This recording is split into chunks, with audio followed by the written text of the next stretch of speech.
Exactamente, para salir a calle solo 2 horas. Alberto Alonso, ex embajador argentino en Ucrania, está con nosotros. Alberto, gracias por venir. No, encantado, el gusto es mío. Un placer. Bueno, su primer análisis de lo que está ocurriendo, de lo que ve.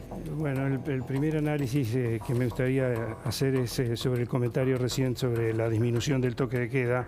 Tengamos en cuenta que está avanzado el invierno en Ucrania. A las 17 horas ya no hay luz natural y bueno, tiene algún sentido de hacer esa disminución de esas medidas. La verdad que hablar de Ucrania duele, porque yo creo que el mundo tiene que saber que estamos hablando de un país absolutamente pacífico, un país democrático, un país que ya desde 1991, donde se independizó, la democracia está vigente, es una democracia participativa, es una democracia con alternancia, tiene sus imperfecciones como cualquier democracia. Tenemos en los últimos años visto que la democracia está de alguna manera sufriendo embates, ¿no es cierto?, en su fortaleza, y es mundial el tema, pero respecto de Ucrania, yo quiero dejar muy claro que estamos hablando de un país absolutamente pacífico y democrático. La alternancia, incluso después de la invasión de Crimea y de las regiones de Donetsk y Lugansk, fue elegido en 2014 el presidente Poroshenko y 5 años después fue elegido el presidente Zelensky, que son de signos políticos diferentes, pero han mantenido... Pero todos elegidos por el pueblo. ¿Cómo, perdón? Pura democracia. Sí, total democracia. Ahora, ¿no? ¿lo sorprendió la actitud de Zelensky? Nosotros desde el comienzo del programa mencionábamos esto, ¿no? El llamado concreto a la población a que resista, porque él va a hacer lo propio, él y su familia. No quieren salir de Ucrania. Están resistiendo. A mí me llegaron informaciones hoy muy sentidas, que han logrado pasar la noche y sabiendo que el ejército ucraniano ha podido detener el embate final de Rusia contra Kiev. Kiev, el gobierno no ha caído y bueno, eso es alentador, pero bueno, hay pérdida de vidas humanas, hay ataques a edificios céntricos y edificios de civiles. Eso es lo más grave, edificios de civiles. ¿No? El edificio es en pleno centro que fue atacado entre el piso 18 y 21, de milagro, sin víctimas fatales, pero con 6 heridos, al menos es lo que se reportó en las últimas horas. Los argentinos que están en Ucrania, lo decíamos al comienzo del programa también, el 50% no quiere dejar Ucrania, prefiere quedarse. Son 80 permanentes y 20 que están así como de paseo, ¿no? En Ucrania hay unos 103 argentinos aproximadamente.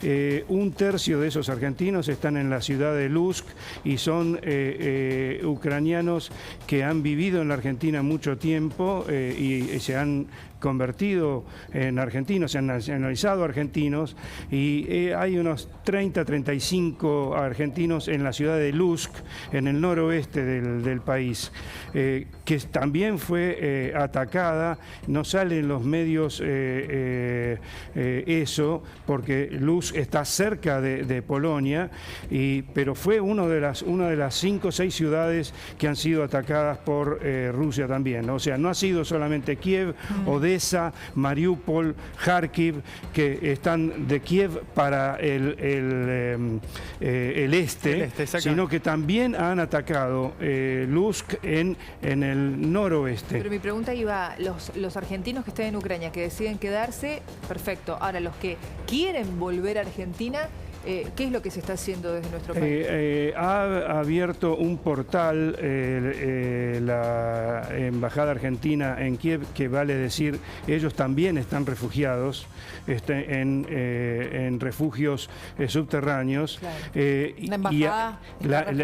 La embajadora y su segundo y algunos argentinos residentes en Kiev están en un refugio también que creo que ha sido suministrado por el gobierno ucraniano a aquellas embajadas que permanecieron, porque tengamos en cuenta que muchas embajadas, las más importantes básicamente, se han retirado de Kiev y han retirado a sus funcionarios. ¿Cómo es esto? Lo vimos en los últimos días. Muchos se van hacia las afueras de Kiev. Explícanos para los que no conocemos cómo es. ¿Es algo así como decir irme a Pilar o a lugares así? ¿Cómo es la fisionomía de estos lugares de campo que te dicen estamos en la casa de campo, estamos en las afueras? En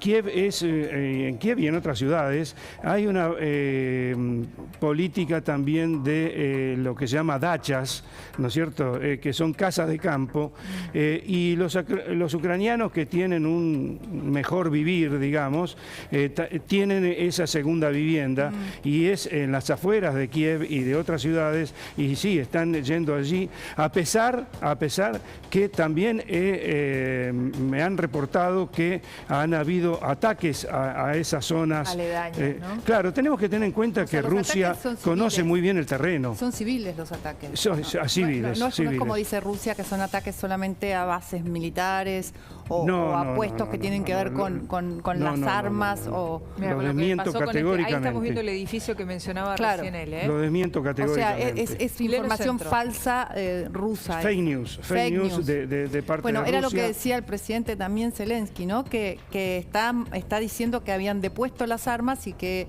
permanentemente él está haciendo videos para mostrarle al pueblo que está acá, que no se fue, que es mentira, que está presente. Le quería preguntar, este presidente, ¿no?, que asume en 2019, luego de lo que pasa en Crimea, ¿no?, ve la oportunidad en ese sentido y se presenta, es de alguna forma un principio, una persona que está unificando al pueblo porque tiene mucha credibilidad. ¿Es así? ¿Está ocurriendo eso? El presidente Zelensky, en un principio había una parte de la población que desconfiaba de él, y sobre todo desconfiaba porque se decía que había un oligarca ucraniano muy poderoso que estaba detrás de él.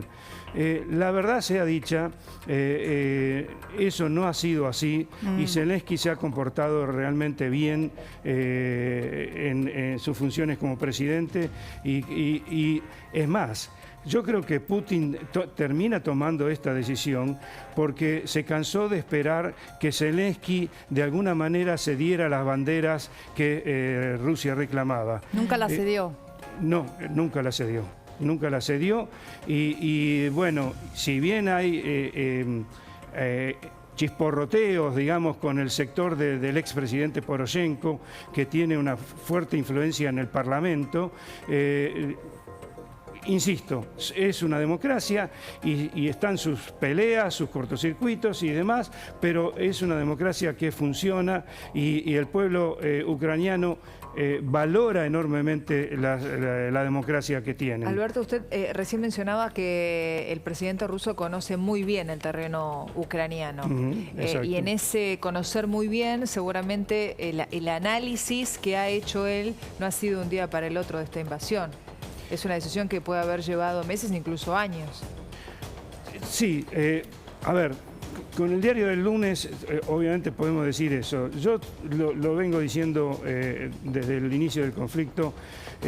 A mí me ha sorprendido la intensidad de la invasión. Es decir, tan rápido y tan brusca. Tan claro, violenta. tan brusca, tan enfocada en todo el territorio de Ucrania. Por eso yo remarco que la ciudad de Luz, que está cercana a la frontera con Polonia, ¿no es cierto?, también ha sido un blanco de los ataques.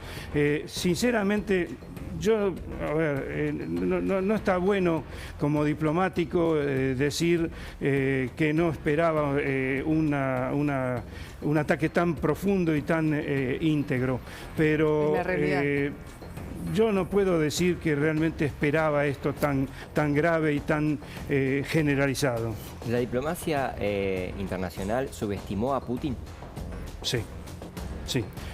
Lo subestimó, y además hay intereses también. ¿Cuáles? Exacto. Hay intereses también. Es decir, hay una interdependencia / dependencia de capitales rusos en Europa. El gas.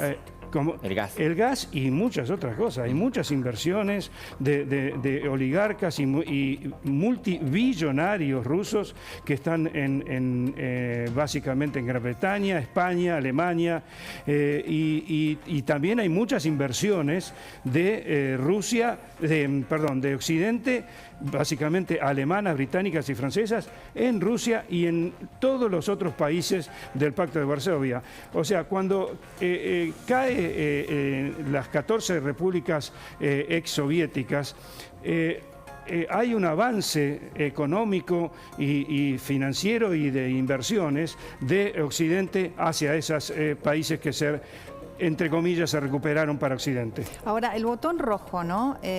La pertenencia al SWIFT o la no pertenencia al SWIFT, que es a lo que más le teme Vladimir Putin, ¿no? Estaba apoyado por la mitad de los países europeos y la otra mitad, digamos, quiere que se lo quiten, ¿no? Tengo entendido estaban Alemania, Italia, Hungría y Chipre, digamos, que no querían que... Exacto, esos 4 países. Esos 4 países que no querían que, digamos, lo excluyeran a Rusia, que excluyeran a Putin del SWIFT. Ahora, aparentemente algo cambió. Italia se pronunció diciendo que sale de esa, digamos, de esa necesidad de que lo saquen a Putin. Y es muy posible que Alemania también pueda ocurrir, que salga y solamente queden para convencer a Chipre y Hungría. Hungría es, el presidente de Hungría es... Es un hombre corrupto. Sí, bueno, yo no puedo decirlo. Por lo menos es un autócrata. Es un autócrata. Eso es en general, muchos le dicen el mini Putin. En general los autócratas son corruptos. Exacto, le dicen el mini Putin a Vladimir Orbán. ¿Y Chipre? ¿Cómo, perdón? ¿Y Chipre? Y Chipre tiene eso que hablaba yo recién, tiene muchísimos intereses con Rusia y teme que su sistema de pagos y cobros caiga de una manera tremenda, y eso impactaría, porque no es que el SWIFT va a ser absolutamente inocuo respecto de Occidente. Va a haber algunos costos que pagar si se separa Europa y Estados Unidos y Occidente del SWIFT. Alberto, volviendo a la situación de los argentinos en Ucrania, ¿no? Ya sabemos que el 50% no quiere irse de Ucrania, prefiere resistir y quedarse, pero para el resto, entonces, ¿cómo sería el paso a paso para llegar hasta la embajada argentina allí en Kiev? Usted nos dice que incluso ellos mismos, quienes están en la embajada, están refugiados. Pero digo, ¿les abren las puertas a los argentinos que no tengan dónde refugiarse? Yo le puedo dar ahora, y es muy interesante lo que usted me plantea, porque yo me gustaría que pongan en un zócalo argentinos en Ucrania, arroba... A ver, vamos a anotarlo igual. Argentinos en arroba MRESIC, o sea, Ministerio de Relaciones Exteriores, Comercio Internacional Culto, mresic.gov, con B corta o con B larga, .ar. ¿Da igual el B corta o B larga, es lo mismo? Sí, es lo mismo, pero bueno, sí. ¿Lo puede repetir? Refugiados argentinos. Argentinos en Ucrania. Refugiados argentinos arroba MRESIC.gov.ar. Allí se pueden comunicar con la embajada, con la embajadora y con su segundo y algunos empleados locales que están monitoreando esto. Porque digo, quizá argentinos que están en Ucrania y que no tienen la posibilidad de quedarse en algún refugio, bueno, saben que existe concretamente la posibilidad de ir a la embajada y quedarse allí al menos hasta ver... La embajada, sí, continúo con esto, no ha podido quedarse. La residencia argentina tiene un sótano. Sí. A mí me sorprendió que no lo utilizaran.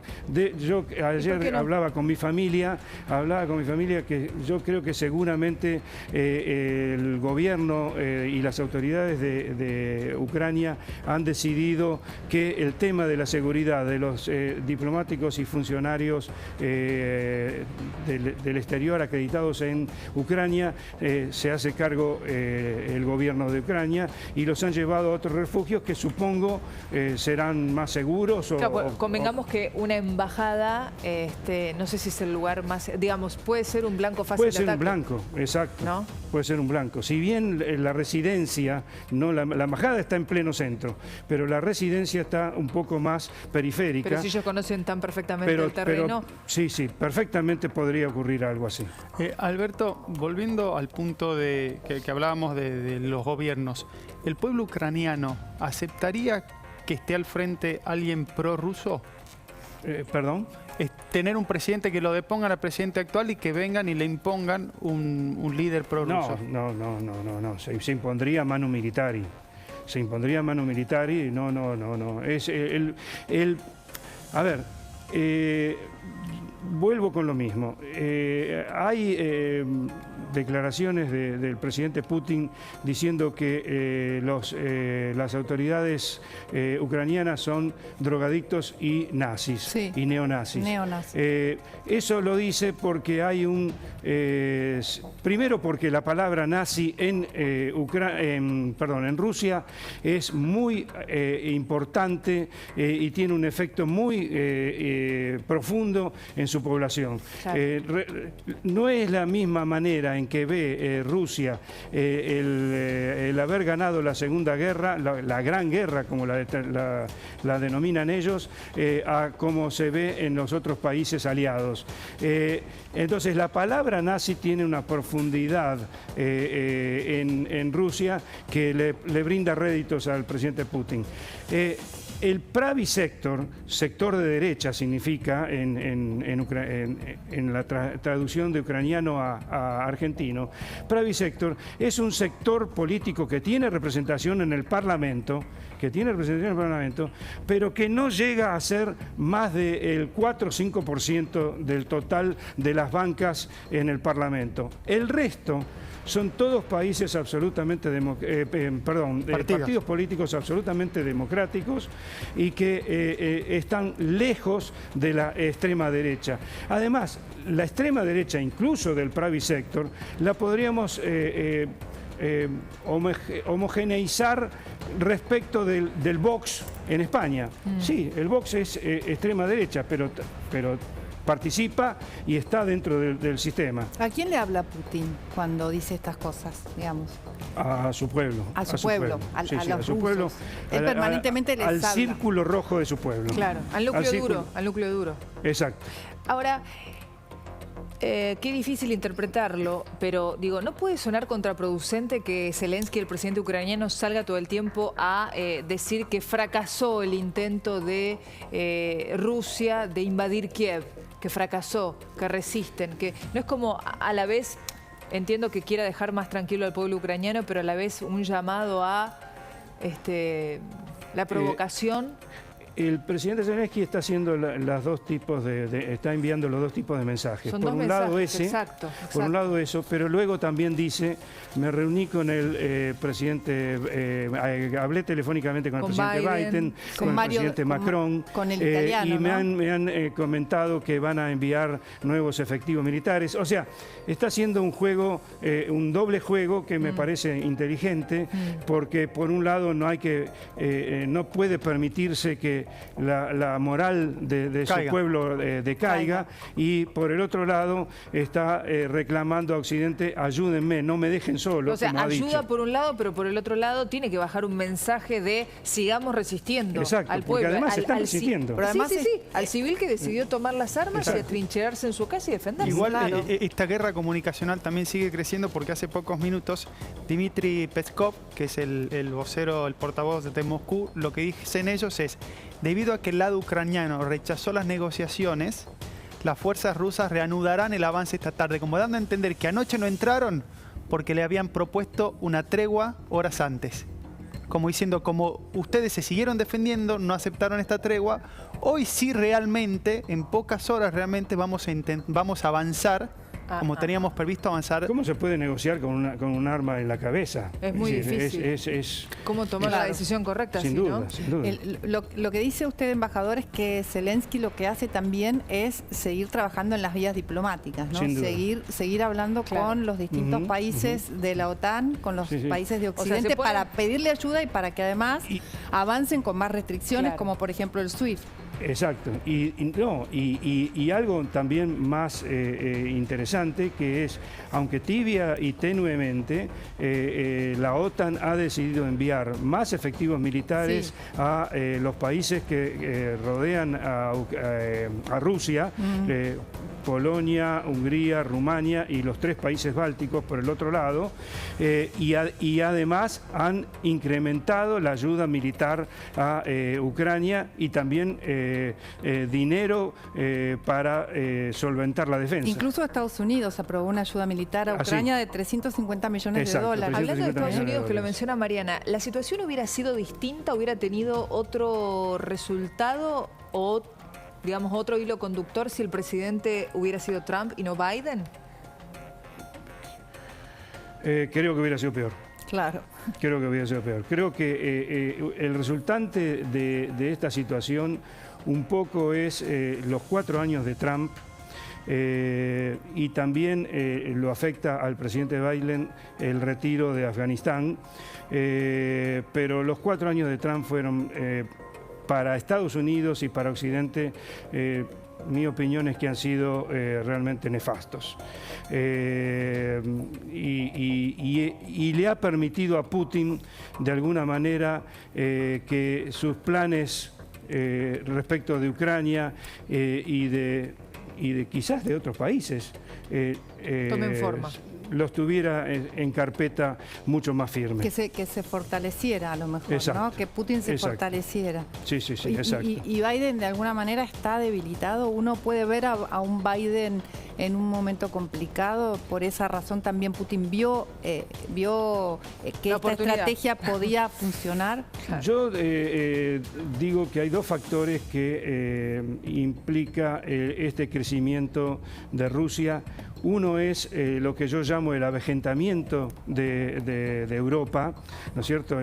Lo cual lleva, y cuando digo la palabra avejentamiento no es solo en cuanto a la edad, sino que Europa se ha quedado en ideas que parecieran estar pasando en el mundo de otra manera, y Europa no se da cuenta que eso está ocurriendo. Eso por un lado. Y por otro lado, lo que yo llamo democracia asediada de Estados Unidos. ¿Por qué digo democracia asediada? Bueno, precisamente por los 4 años de Trump, por la forma en que Trump gobernó Estados Unidos esos 4 años, y el retiro de Afganistán también impacta en la opinión pública estadounidense. Y bueno, todo eso conforma un paquete que es difícil de manejar por parte del presidente Biden. ¿Qué siente como diplomático cuando ve las imágenes de la guerra, de esta guerra? ¿Perdón? ¿Qué siente usted como diplomático cuando ve las imágenes de esta guerra? No, mucho dolor porque, lo decía ayer en otro programa de este mismo canal, realmente ver que las imágenes que me envían funcionarios argentinos que han trabajado conmigo, ucranianos, argentinos, amigos que han quedado en Ucrania, y también ucranianos que hemos hecho una empatía y amistad. No, es muy doloroso. Le puedo asegurar que no quiero exagerar porque un diplomático no debería decirlo, pero en algún momento he estado al borde del llanto. Me duele muchísimo lo que está pasando. Me duele muchísimo porque conozco muy bien al pueblo ucraniano y realmente no se merece lo que le está ocurriendo. Las imágenes son violentas, visualmente son violentas. Cuando se ven a las familias despedirse, cuando la policía sube a los buses y les pide a los hombres que se bajen y que se despidan de sus mujeres, de sus hijos, los nenes llorando, los blancos, ¿no? Orfanatos, jardines de infantes. Uno piensa cómo puede ser, además, en este contexto, cuando el mundo empieza a ver la luz en medio del túnel oscuro que fueron estos 2 años de pandemia. Ahora una guerra.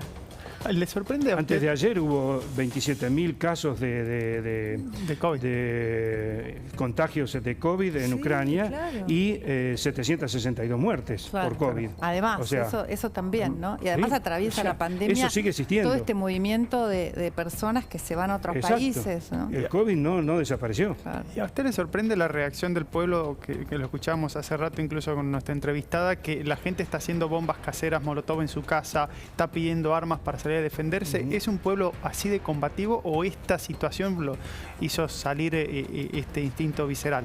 El ucraniano es un pueblo muy sufrido. Nosotros tenemos que recordar, también hay que decirlo, Ucrania sufrió lo que ellos llaman el Holodomor. Holodomor significa hambruna artificial, que fue creada por Stalin para colectivizar las granjas de Ucrania, también de otras repúblicas soviéticas, pero básicamente en Ucrania. Ucrania tiene una superficie que ha sido considerada granero de Europa y bueno, era motivo de ambición de manejar eso por parte de Stalin en los años 32 y 33 y murieron 7 millones de ucranianos. Esas son las cifras máximas, pero Rusia admite 3 millones. Pero bueno, entre 3 millones y 7 millones, la verdad no me hace diferencia. Sean 7, como dicen los ucranianos, o sean 3, como dicen la historia rusa, ocurrió. Y en total reconocido por Rusia, con las otras repúblicas soviéticas, murieron, sí, 11 millones de personas. Entonces, el pueblo ucraniano es un pueblo que ha sabido defenderse, toda la vida ha luchado por ser independiente, ha tenido una historia de invasiones permanentes y hay algo, además, que yo quiero comentar respecto a que Rusia dice Ucrania es un estado que no existe. Eso no es así. Lo que ha dado origen a Rusia fue el Rus de Kiev en los años 900 a 1300 y fue una civilización muy potente, muy fuerte, cuando Rusia o Moscú ni siquiera existía. Y cuando empezó a existir era una aldea comparada con Kiev. Así que sí, ha recibido invasiones, los mongoles, los rusos mismos, e incluso ha tenido invasiones de la mancomunidad polaca-lituana. Bueno, son las delimitaciones limítrofes que se hicieron en el siglo XIX y que obviamente Europa pasaba de manos y era muy difícil tener un escenario, conocer el equipo que iba a salir a la cancha. Claro. Era muy difícil saberlo en el siglo XIX, pero esto no obsta que pueda ser aceptado pacíficamente y tranquilamente en el siglo XXI. No sé si lo despedimos al ex embajador, se puede quedar un poquito más con nosotros.